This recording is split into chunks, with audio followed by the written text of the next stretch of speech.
Okay, this is our next part of the 20th New York State Militia at Gettysburg, here on Gettysburg Battlefield Ultimate. And at this point, on Thursday, July the 2nd, 1863, around 1 p.m., the 20th New York State Militia began to march along the Taneytown Road southward. Now, they had just passed the Peter Fry farm, which is up here in the distance, when a strange incident happened. Union troops that were retreating from the fight during Longstreet's attack in that direction on July 2nd got between the regiments of the 20th New York State Militia and the 151st Pennsylvania.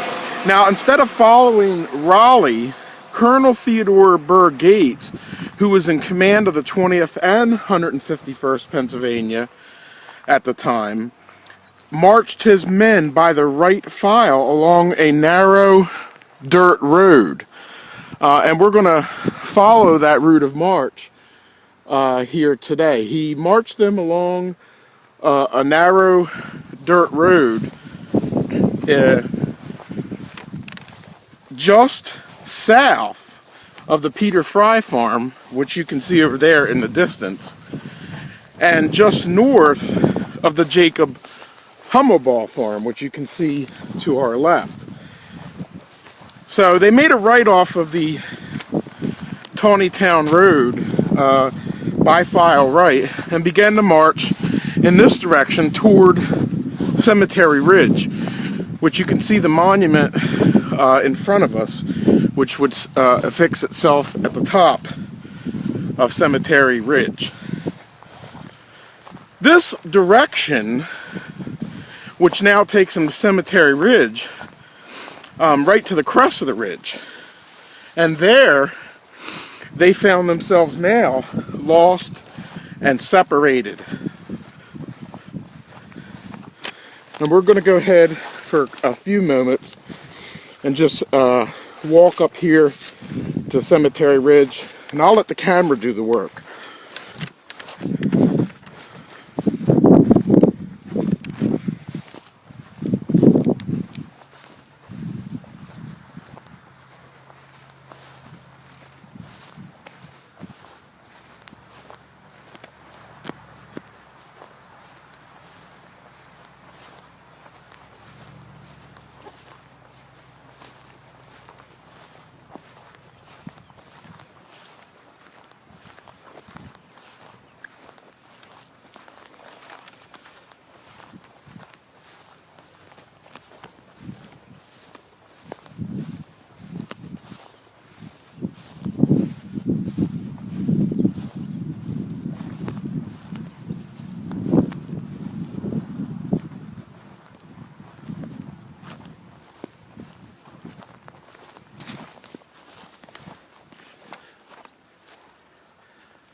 And remember, in this area that we're walking on now at this time, the Confederate attack under Longstreet is well underway. Troops are beginning to retreat and fall back from Cemetery Ridge. Hancock, whose headquarters is just here to the right of where today the Pennsylvania monument sits, is right here in the thick of the action. And if you go back and watch our video on the 1st Minnesota Volunteers, he arrives with a small regiment of just over 200 men from Minnesota that would have to contend with 1,600 Confederate infantry. Because of the movement of Dan Sickles to the Peach Orchard, when he was supposed to be in this area on Cemetery Ridge, It had the Union Army in quite a bind. The 20th New York State Militia and Burr marching along this fence and road here were actually marching themselves into a black hole.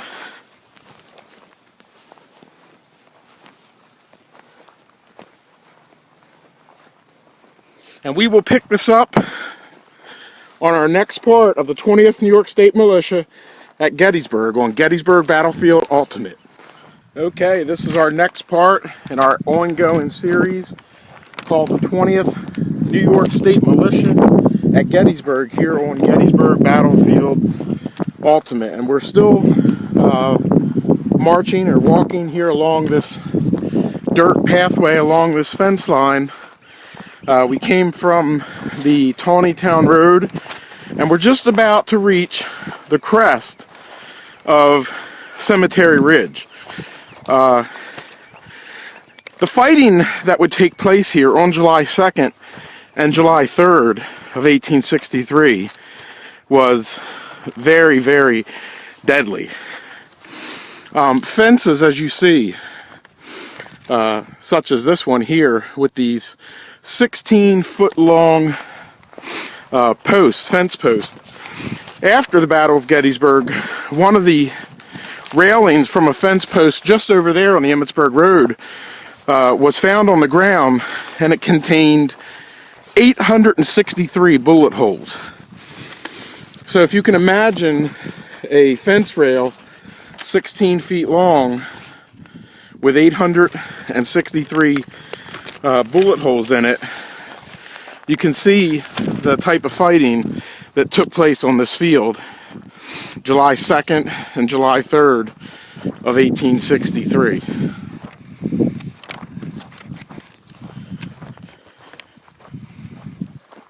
Now, when the command of the 20th New York State Militia reached this area on the crest of the ridge, they had found themselves lost and separated.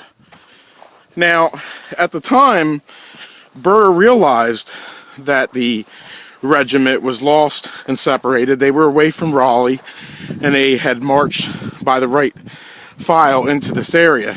And he had begun to form a plan to get his men back into position. But again, as he began to get that action together and get himself out of that situation and march back, General John Gibbon, somewhere in this area, stopped the command and gave them an order to form on the ridge. And where they would form is where their monument sits today. And we'll walk over there in just a moment and look at that, where they were ordered to form up on the ridge. This has been our next part on the 20th New York State Militia here on Gettysburg Battlefield Ultimate.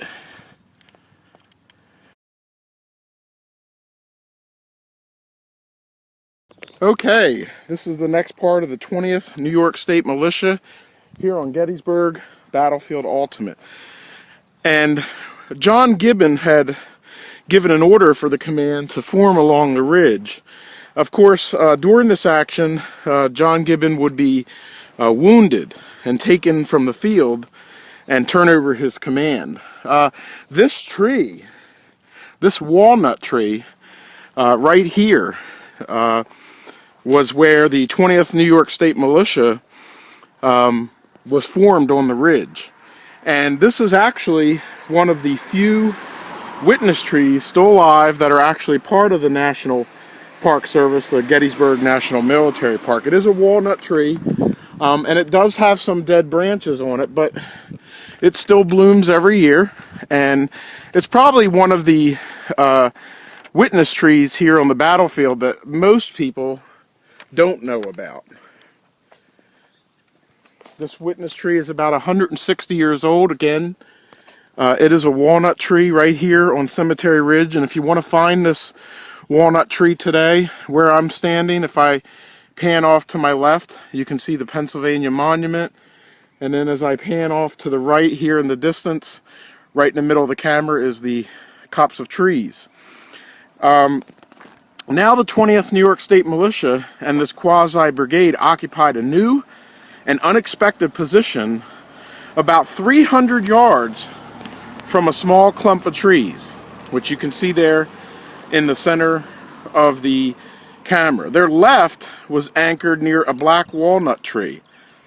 The clump of trees would be a vital part of General Robert E. Lee's attack on July 3rd, 1863. On the left was a small knoll with some small trees that were cut down on July 2nd to provide a range of fire for the Union artillery. This area would turn out to be very important in the upcoming action of July 3rd, 1863. In the evening of July 2nd, 1863, the Confederate attack had stalled. And Meade had plugged in this area along his line, which was compromised earlier by Sickles' advance over to the peach orchard, which is directly in the center of our camera. The Union troops held this line as darkness closed in. And so the soldiers of the 20th New York State Militia laid here on Cemetery Ridge on the evening of July 2nd, 1863. This regiment, who had been separated in line of march away from the 1st Corps to Gettysburg, and then they were 2 companies of their unit was then lost on July 1st as they fought at the Emanuel Harmon farm. And then, of course, on the line of march here to Cemetery Ridge, they were separated from their part of their brigade. They were left to ponder on the night of July 2nd, 1863 at Gettysburg. Meade would hold the most important meeting just in the distance over this ridge behind us over here at the Lydia Leicester House. And that meeting with his generals would basically say, do we stay and fight or do we retreat from back to the Pipe Creek line? And the Pipe Creek line ran along the big Pipe Creek between Manchester, Maryland, and today what is Thurmont, Maryland. I did a video called the Pipe Creek Circular, which you want to go back and watch. There would be a day 3, and it would be needed. And most of the men never knew the generals on either side of the battle's plans. Little did they know that the day 3 assault would be directed right at their position here on Cemetery Ridge. And I'm going to leave day 2 end here, and I am standing in front of the 20th New York State Militia Monument, the Ulster Guard. And this monument, of course, was dedicated by the historian and author Seward Osborne. And I'm going to get more into that dedication on a later video after the day 3 and the video series ends. Near the end, I'm going to come back here and we're going to talk about this monument and the day it was dedicated, and a little bit about Seward here. But this is the position of the 20th New York State Militia here on day 2 on Gettysburg Battlefield Ultimate.